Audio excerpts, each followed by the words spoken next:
फिलहाल आपको press conference में लेकर चलते इस वक्त Govind Singh Dotasra PCC chief press से मुखातिब हो रहे हैं। रीट भर्ती हमारी सरकार करने जा रही है और माननीय मुख्यमंत्री जी ने 2 वर्ष के जलसे के अंदर जो 25 अप्रैल को रीट की भर्ती कराने की बात कही थी, उसमें पिछली 2017 की जो रीट हुई थी उसमें काफ़ी कुछ बातें ऐसी थी जो लोगों ने आकर के बताया था कि इसमें इस तरह की दिक्कत है, राजस्थान के लोगों को कम महत्व मिलता है।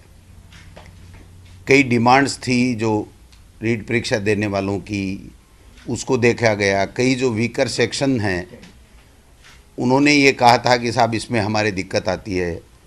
तो इन सब चीज़ों को समाहित करते हुए हमारे प्रमुख शासन सचिव महोदया ने और सभी अधिकारियों ने काफ़ी मेहनत की और माननीय मुख्यमंत्री जी तक काफ़ी दफ़ा चर्चा हुई। उसके बाद में आज हम लोग माध्यमिक शिक्षा बोर्ड को जो नोडल एजेंसी है रीट भर्ती कराने की, उसको जो विज्ञप्ति भिजवा रहे हैं, उसमें जो प्रमुख संशोधन पिछली रीट के बजाय किए हैं वो मैं आपसे शेयर करना चाहता हूं पीसी के माध्यम से। 2017 में जो रीट कराई थी पिछली सरकार ने, उसमें सबके लिए रीट की न्यूनतम अंक 60% था, केवल SC ST के लिए 36% था। लेकिन हमारी सरकार ने काफ़ी लोगों की मांगों को देखते हुए जो और वीकर सेक्शन हैं उनके अंदर जो न्यूनतम 60% है उसके अंदर छूट दी है, जो मैं आपको बताना चाहता हूँ। अनुसूचित जाति जनजाति में जो नॉन TSP है उसमें पहले 60% थी, अब उसको 55 किया गया है। और जो TSP हो चाहे 2017 हो, अब हो जो न्यूनतम SC का जो है वो 36% था, उसको 36% रखा गया।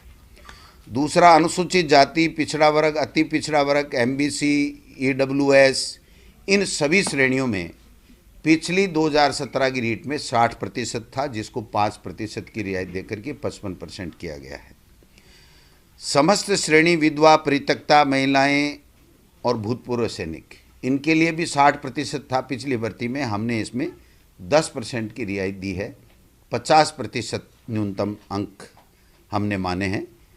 और दिव्यांग निःशक्त जन श्रेणी में नियमानुसार आने वाले समस्त व्यक्ति, इसमें भी 60% था। लेकिन चूंकि हाईकोर्ट में भी लोग पिछले समय जो सिलेक्ट बच्चे गए और हाईकोर्ट ने भी इसको 40% तक अलाउ किया था, तो हमने उसको हाईकोर्ट के निर्णय को और लोगों की डिमांड्स को देखते हुए इसमें भी 40% न्यूनतम अंक हमने करने का फैसला किया है।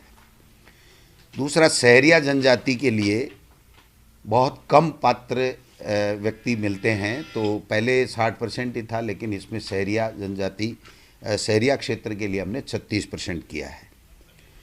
दूसरा जो एक मुद्दा रहता था कि जो 50% अंक न्यूनतम जो स्नातक है, तो वो स्नातकोत्तर या स्नातक में BEd करने वाले जो बच्चे हैं उनको भी हम लोग अलाउ कर से हैं। NCT की जो 13 नवंबर 2019 की जो गाइडलाइन थी उसकी पालना करते हुए हमने पहले अगर स्नातक में 50 नहीं है, स्नातकोत्तर में कितने भी हैं, तो वो नहीं BEd ये रीट दे पाता था, अब उसमें कर दिया गया। दोनों में से किसी भी में भी अगर वो 50% है तो वो भाग ले सकता है रीट के अंदर।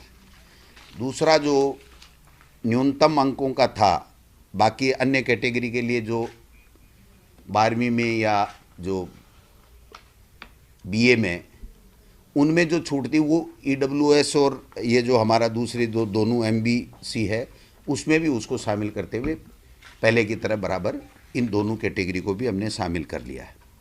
वाणिज्य जो विषय था उसकी काफ़ी समय से मांग उठ रही थी और उसको शामिल पहले नहीं किया जा रहा था। अब हमने इसको सोशल स्टडी L2, जो L2 का होगा हमारा BEd किया हुआ व्यक्ति, तो वो उसमें सोशल स्टडी के अंदर हम उसको BEd वाले को भी पात्र मान रहे हैं।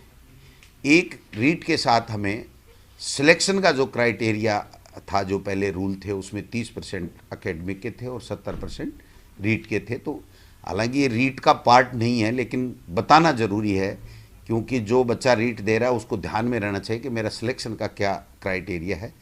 तो उसको जो हमारे राजस्थान के नौजवान शिक्षित बेरोजगार जो ज़्यादा आने चाहिए, जिनकी बहुत बड़ी मांग थी, उसको ध्यान में रखते हुए अब जो पहले हमने टेट में कर रखा था उस तरीके से यहाँ पर 90% रीट का वेटेज होगा और 10% उसकी जो एकेडमिक योग्यता होगी उसका होगा। तो ये 30% पिछली सरकार के समय था, जिससे काफ़ी ये शिकायतें आई थी और काफ़ी फर्जी डिग्री लेकर के बाहर के लोग भी आ गए थे। तो मैं समझता हूँ राजस्थान के लोगों को ज़्यादा से ज़्यादा वेटेज मिले, इसके लिए भी हमने किया है। एक जो राजस्थान के बेरोजगार बच्चों को ज़्यादा से ज़्यादा मौका मिले, इसलिए 2011 में पहले जो सिलेबस बना था, तो इसमें जो एनसीटी की गाइडलाइन है उसमें है कि प्रचलित पाठ्यक्रम के हिसाब से आपको सिलेबस देना है। तो हमने दोबारा से सिलेबस तैयार करवाया माध्यमिक शिक्षा बोर्ड की टीम से, और उस सिलेबस में हमने राजस्थान को जहाँ जहाँ हमारी पुस्तकों में राजस्थान है वहाँ पर राजस्थान को सबसे ज़्यादा, राजस्थान की भौगोलिक परिस्थिति, संस्कृति आदि चीज़ों को हमने भूगोल, इतिहास, कला, संस्कृति सबको वेटेज देते हुए सिलेबस का निर्माण किया है। और जो सिलेबस है वो भी हम रीट के साथ या 1-2 दिन में जो भी माध्यमिक शिक्षा बोर्ड उचित समझेगा तो उसमें वेबसाइट में साथ में लगा देगा, जिससे वो बच्चे अपना अध्ययन कर सकते हैं। बाकी जो मोटा मोटी चीज़ है, एक बात कन्फ्यूजन चल रहा था कि बीएड वालों को L1 और L2 दोनों में लिया जाएगा, नहीं लिया जाए। तो एनसीटी की गाइडलाइन का हमने अच्छे तरीके से अध्ययन किया है, उसमें राज्य सरकार के ऊपर छोड़ा गया है। और एक शर्त ये भी है कि अगर कोई बीएड किया हुआ व्यक्ति L1 देता है तो उसको 2 साल के अंदर अंदर ब्रिज कोर्स करना पड़ेगा 6 महीने का, और वो ब्रिज कोर्स उस संस्था से करेगा जो एनसीटी के द्वारा मान्यता प्राप्त संस्था होगी। तो ऐसी संस्था राजस्थान में आज की तारीख में नहीं है। और बीएड के बच्चों को चूँकि फर्स्ट ग्रेड में, व्याख्याता में, सब में मौका मिलता है, तो बीएसटीसी के बच्चों को केवल L1 में मौका मिलता है। तो जब राज्य सरकार का क्षेत्राधिकार पे उनके विवेक के ऊपर छोड़ा गया, तो इसलिए राज्य सरकार ने दोनों